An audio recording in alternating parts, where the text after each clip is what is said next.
Bienvenidos al canal Psiquiatría, Mente y Salud. El día de hoy vamos a hablar de un trastorno muy importante en la psiquiatría, el trastorno dismórfico corporal. Y bien, ¿por qué es importante hablar de este trastorno? Porque cada vez va en aumento debido a los medios de comunicación, a las campañas de belleza, a todo este tema de los influencers y su apariencia, de esta belleza que se ve en las redes, en internet, que no es real. Es una belleza imaginaria, es una ilusión. Muchas personas están recurriendo a realizarse distintas modificaciones en su cuerpo, las cuales muchas veces tienen de base un trastorno dismórfico corporal, antes llamada dismorfofobia, como este miedo a tener un defecto que los demás no perciben o perciben como muy mínimo o sin mucha importancia o hasta insignificante, pero para la persona va a traer una gran preocupación. Va a tener una conducta en la que constantemente va a estar comparando, corroborando si ese defecto es visible, cómo podría ocultarlo, cómo podría hacerse algún procedimiento estético para podérselo quitar. Muchos de estos pacientes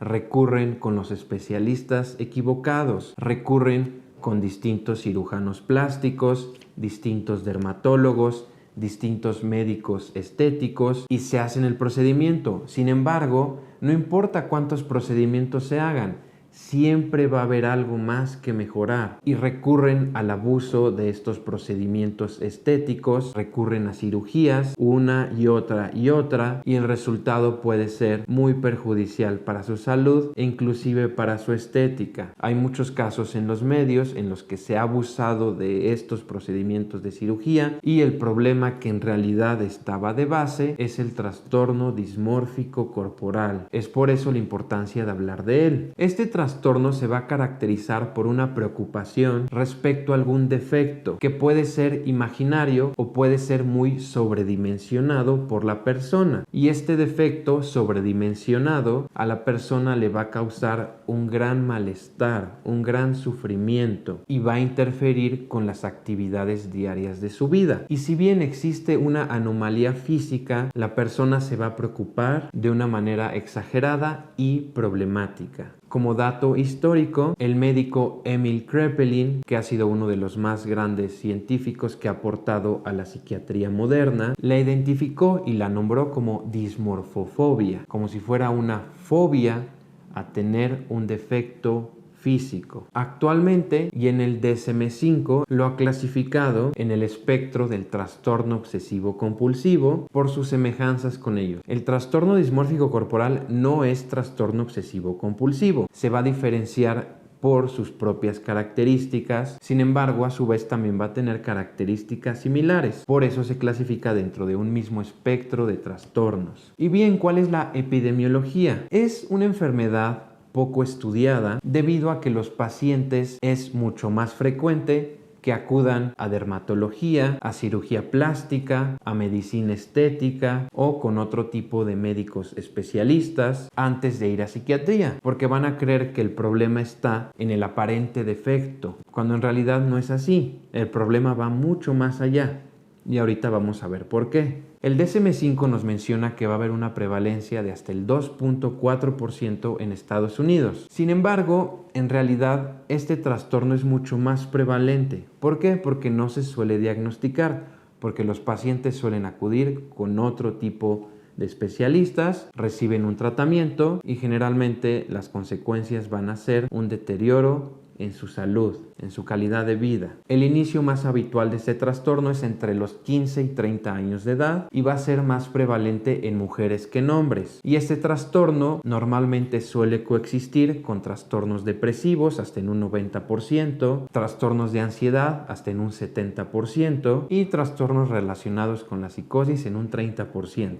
Y bien, ¿cuáles van a ser las causas? ¿Cuál va a ser la etiología? Bien, una de las hipótesis es el sistema serotoninérgico de distintas partes del cerebro, los cuales van desde el núcleo del RAFE, los núcleos basales, la corteza cingulada, de ahí que su neurobiología sea similar al trastorno obsesivo compulsivo, aunque van a ser entidades clínicas separadas. También cada vez ven aumento por factores ambientales, como lo son factores sociales, sobre todo los estereotipos de belleza, en los cuales se suele relacionar que la belleza es sinónimo de éxito, la belleza es sinónimo de salud, y muchas veces estos estereotipos de belleza no son alcanzables y cada vez lo vamos a observar más debido a las redes sociales. En las redes sociales muchas veces el contenido que podemos observar no es lo que realmente ocurre en el mundo externo. Hay muchos efectos de edición, filtros, en los cuales se va a creer que las personas que estamos observando son más bellas de lo que en realidad son. Y bien, vamos al diagnóstico. El DSM-5 nos va a mencionar que uno de los síntomas principales de ese trastorno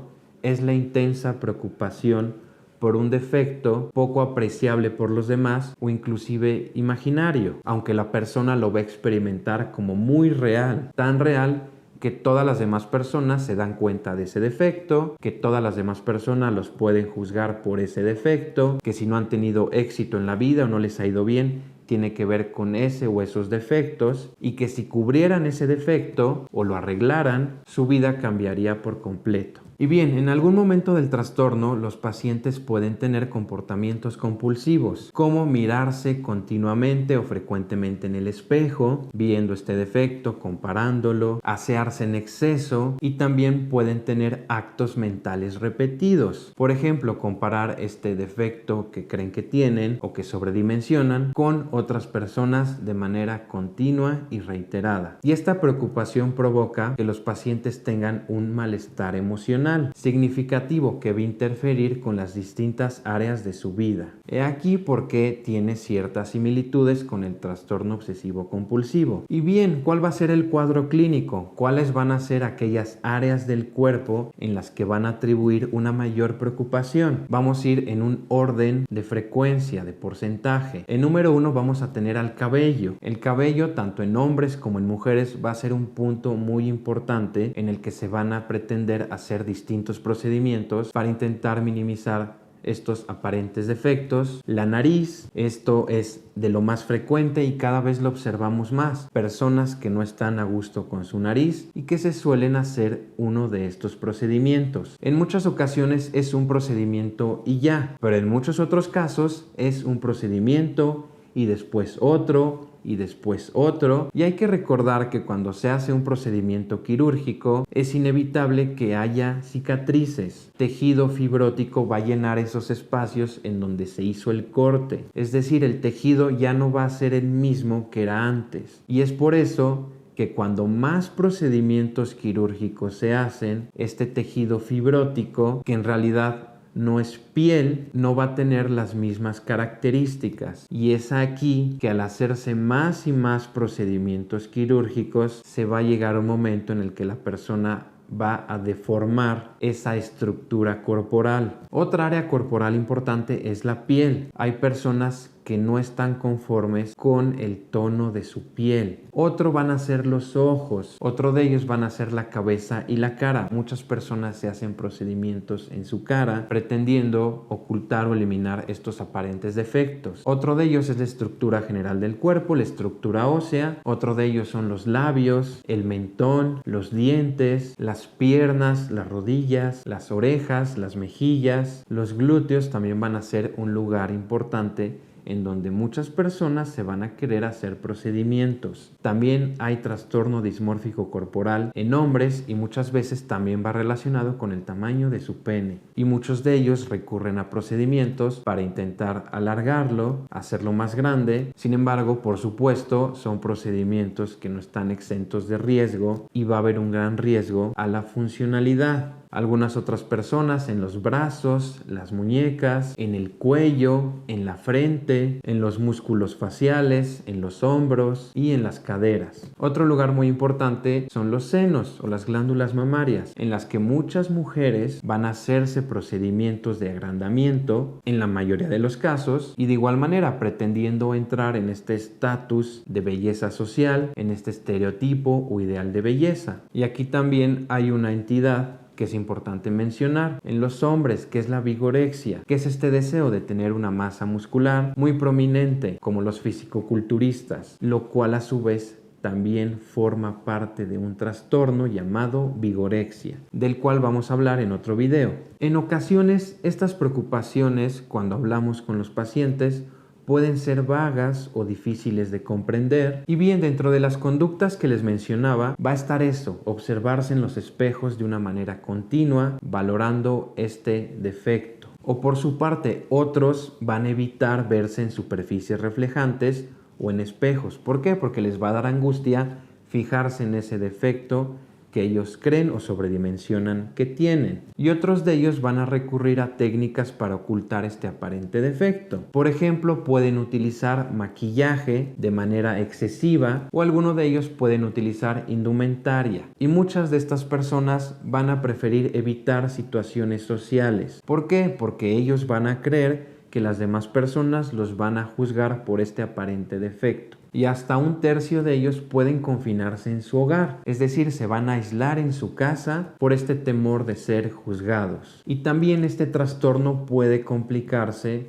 con conductas suicidas. Hasta una quinta parte de los pacientes pueden presentarla si no se trata a tiempo. ¿Por qué? Porque este trastorno a su vez suele ir acompañado de trastornos depresivos, trastorno depresivo persistente o distimia, en los cuales va a haber una baja autoestima y se va a pretender a través de los cambios físicos aumentar esta autoestima, cuando en realidad no es así. El autoestima no sube de afuera hacia adentro, uno mismo desde dentro con distintos cambios en su comportamiento, en las cogniciones, va mejorando poco a poco la autoestima, idealmente a través de una psicoterapia. Y también es frecuente que personas con trastorno dismórfico corporal presenten a su vez trastorno obsesivo compulsivo o trastornos de la personalidad como la personalidad narcisista. Y bien, les voy a mencionar los criterios diagnósticos del trastorno dismórfico corporal de acuerdo al DSM-5, el Manual Diagnóstico y Estadístico de los Trastornos Mentales, su quinta edición de la Asociación Psiquiátrica Americana, de la APA. El criterio A va a ser que van a tener una preocupación por uno o más defectos o imperfecciones percibidas en el aspecto físico que no son observables o parecen sin importancia para otras personas. El criterio B nos va a decir que en algún momento durante el curso del trastorno el sujeto ha realizado comportamientos, por ejemplo, mirarse en el espejo, asearse en exceso, rascarse la piel, querer asegurarse de las cosas o los actos mentales, como por ejemplo comparar su aspecto físico con el de otros, de manera repetitiva como respuesta a la preocupación por el aspecto. El criterio C es que esta preocupación va a causar un malestar clínicamente significativo, es decir, va a causar un gran sufrimiento emocional en la persona, un deterioro social, laboral o en otras áreas importantes de su vida. Y el criterio D es que la preocupación por el aspecto no se explica mejor por la inquietud acerca del tejido adiposo o por el peso corporal de la persona, debido a que cuando ocurre de esta manera y se trata con el peso corporal o la distribución de la grasa corporal, en muchas ocasiones estamos hablando ya de trastornos de la conducta alimentaria. Y bien, dentro de los especificadores que nos menciona el DSM-5 es si existe una distrofia muscular. Y aquí va a ser importante porque si existe una distrofia muscular, al sujeto le va a preocupar la idea de que su estructura corporal es demasiado pequeña o poco musculosa. Y también se va a especificar dentro del DSM-5 el grado de introspección que tiene la persona. Introspección quiere decir que tanto la persona es consciente de que aquello que está experimentando es patológico o no es sano. Y esto nos va a hablar mucho del pronóstico que va a tener esa persona. Cuando hay una introspección buena o aceptable, el sujeto va a reconocer que las creencias del trastorno dismórfico corporal son claramente o probablemente no ciertas, es decir, no va a estar 100% seguro de ello, va a dar margen a la duda, lo cual va a tener un mejor pronóstico. Con poca introspección nos va a decir que el sujeto piensa que las creencias del trastorno dismórfico corporal son probablemente ciertas, lo cual nos va a dar un pronóstico más complicado. Y por último, si el sujeto no tiene introspección o inclusive tiene creencias delirantes, es decir, creencias que están por fuera de un razonamiento lógico, el sujeto está completamente convencido de que las creencias del trastorno dismórfico corporal son ciertas, lo cual va a dificultar mucho más el pronóstico. Sin embargo, puede haber tratamiento.